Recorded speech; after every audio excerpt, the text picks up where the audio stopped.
Utah lake के पास मौजूद एक रहस्यमय गुफा, जहां एडवेंचर के जुनून में जॉन जोन्स ने कदम रखा। उसकी मंशा थी नई खोज करना और खुद को एक नया चैलेंज देना। लेकिन उसे क्या पता था कि यह सफर उसकी जिंदगी का आखिरी सफर साबित होगा। जॉन ने तय किया कि वह गुफा के सबसे संकरे हिस्से में जाएगा, एक ऐसा स्थान जहां अब तक कोई नहीं पहुंचा था। वह धीरे धीरे गुफा की अंधेरी सुरंगों में सरकता हुआ आगे बढ़ता गया, लेकिन अनजाने में उसने खुद को ऐसी जगह पर पहुंचा दिया जहां से वापस निकलना नामुमकिन था। जिस जगह वह फंसा वह किसी तंग कब्र जैसी थी, इतनी संकरी कि हाथ तक हिलाना मुश्किल, सांस लेना भी मुश्किल हो रहा था और बदकिस्मती से वह उल्टा फंस चुका था। 26 वर्षीय जॉन जोन्स की यह कहानी उन आखिरी 27 घंटों की है जो उसने इस गुफा में बिताई। एक दर्दनाक संघर्ष जहां हर बीता पल उसे मौत के करीब ले जा रहा था। नाजरीन, वीडियो शुरू करने से पहले चैनल को सब्सक्राइब जरूर कर दें, क्योंकि हम आपके लिए ऐसे ही रोमांचक और सच्ची कहानियां लेकर आते हैं। यूटा की सॉल्ट लेक सिटी के पास मौजूद ऊबड़ खाबड़ चट्टानों के नीचे छिपी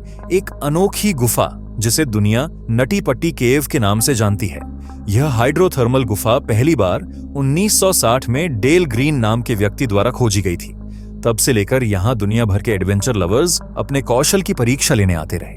यह गुफा अपनी खतरनाक और तंग सुरंगों के लिए मशहूर है।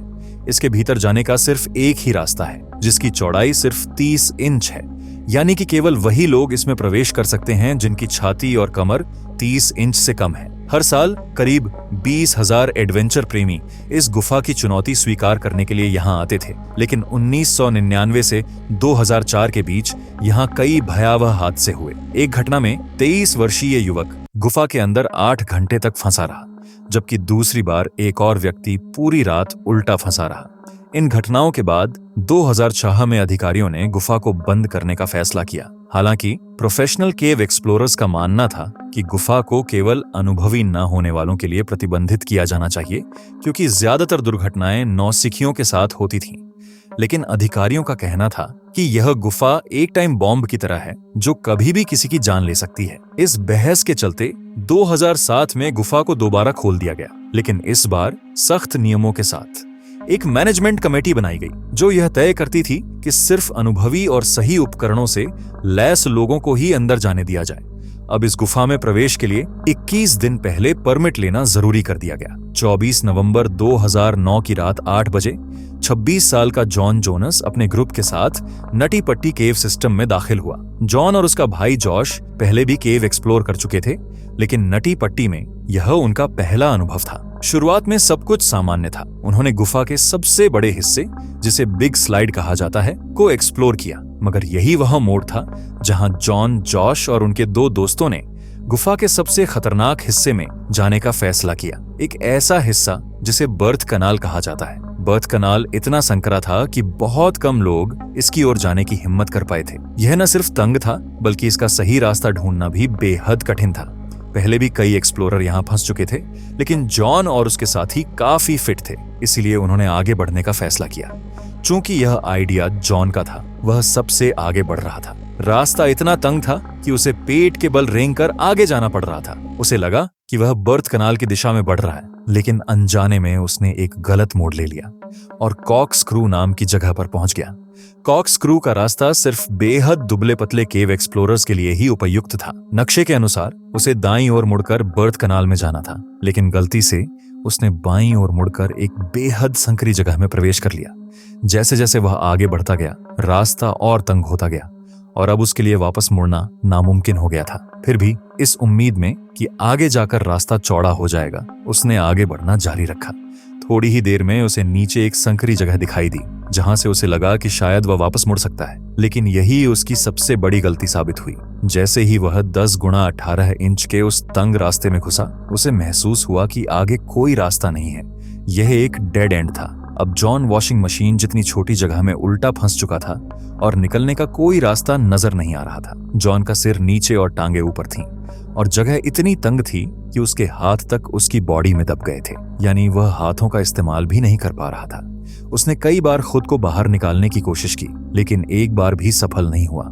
इस हालत में उसने अपने भाई जॉश को आवाज लगानी शुरू कर दी। कुछ ही मिनटों बाद जब जॉश वहां पहुंचा तो उसे सिर्फ जॉन की टांगे नजर आईं। पहले तो उसने मजाक बनाया, लेकिन जैसे ही उसे हालात की गंभीरता का अंदाजा हुआ वह घबरा गया। जॉश ने तुरंत अपने भाई की टांगें पकड़कर उसे खींचने की कोशिश की, लेकिन यह फैसला गलत साबित हुआ क्योंकि खींचते ही जॉन और ज्यादा नीचे की ओर फंस गया। अब वह उल्टा फंसा हुआ था और अपनी बॉडी को बिल्कुल भी हिला नहीं पा रहा था। इस स्थिति में दोनों भाइयों को समझ आ गया कि अब बिना प्रोफेशनल मदद के यहाँ से निकलना असंभव है। मगर समस्या यह थी कि गुफा के इस हिस्से में मोबाइल सिग्नल नहीं थे, जिससे 911 पर कॉल करना नामुमकिन था। ऐसे में जॉश को बाहर जाना पड़ा और उसने किसी तरह मदद के लिए कॉल किया। कॉल के करीब 3 घंटे बाद पहली रेस्क्यू टीम वहां पहुंची। इस टीम की अगुवाई सूजी मोटोला कर रही थी। उन्होंने 2 घंटे तक जॉन को निकालने की कोशिश की, लेकिन जॉन जितना उन्होंने सोचा था उससे कहीं ज्यादा बुरी तरह फंसा हुआ था। जगह इतनी संकरी थी कि सूजी ने जॉन की जीन्स तक काट दी ताकि कुछ मिलीमीटर ज्यादा जगह मिल सके, मगर इसका भी कोई फायदा नहीं हुआ। आखिरकार जब थकावट ने उन पर हावी होना शुरू किया तो सूजी को बाहर लौटना पड़ा। बाहर जॉन की पत्नी, उसकी बेटी और करीब 30 अन्य रेस्क्यू टीम मेंबर्स मौजूद थे। सभी लोग जॉन को बाहर निकालने के अलग अलग तरीकों पर विचार कर रहे थे।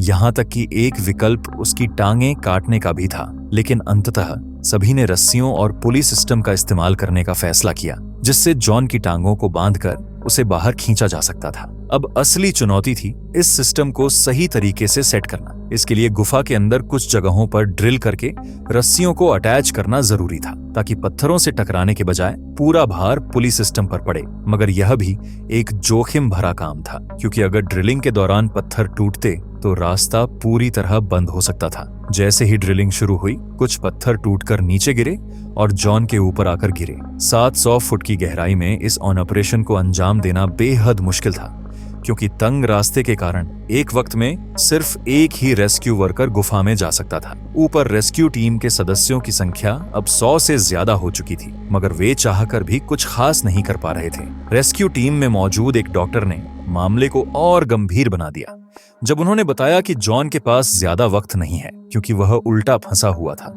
उसके शरीर के ऑर्गन्स एक एक करके फेल हो सकते थे। इंसानी शरीर को सामान्य रूप से सीधा रहने के लिए डिजाइन किया गया है, जहां दिल ऊपरी हिस्से में स्थित होता है और पूरे शरीर में खून पंप करता है। करीब 80% खून शरीर के निचले हिस्से तक आसानी से पहुंचता है, क्योंकि इसमें ग्रेविटी मदद करती है। लेकिन जॉन की स्थिति अलग थी। उल्टा होने के कारण उसका दिल सामान्य से कहीं ज्यादा मेहनत कर रहा था, जिससे खून को शरीर के ऊपरी हिस्से तक पहुंचाने के लिए हार्ट को ओवरटाइम काम करना पड़ रहा था। डॉक्टर का कहना था कि इस दबाव के कारण जॉन को कभी भी हार्ट अटैक आ सकता है। इस बात ने रेस्क्यू टीम को और ज्यादा चौकन्ना कर दिया और उन्होंने जॉन को कम से कम सीधा करने की कोशिशें तेज कर दी। घंटों की मशक्कत के बाद पुलिस सिस्टम इंस्टॉल किया गया और जॉन की टांगों को पकड़कर धीरे धीरे खींचा गया। लेकिन एक और समस्या खड़ी हो गई। उसकी टांगें इस पोजीशन में थीं कि वे मुड़ नहीं पा रही थीं, और जब भी उसे खींचा जाता उसके पैर गुफा की छत से टकराने लगते। बड़ी मुश्किलों के बाद उसे गड्ढे से काफी बाहर निकाला गया, लेकिन ऐन मौके पर एक पुली गुफा की दीवार से निकल गई और जॉन फिर से उसी जगह फंस गया जहां वह पहले था। इस बार जॉन काफी ज्यादा पैनिक करने लगा था। उसकी घबराहट को कम करने के लिए अंदर एक 2-वे कम्युनिकेशन सिस्टम भेजा गया ताकि वह अपनी पत्नी से बात कर सके।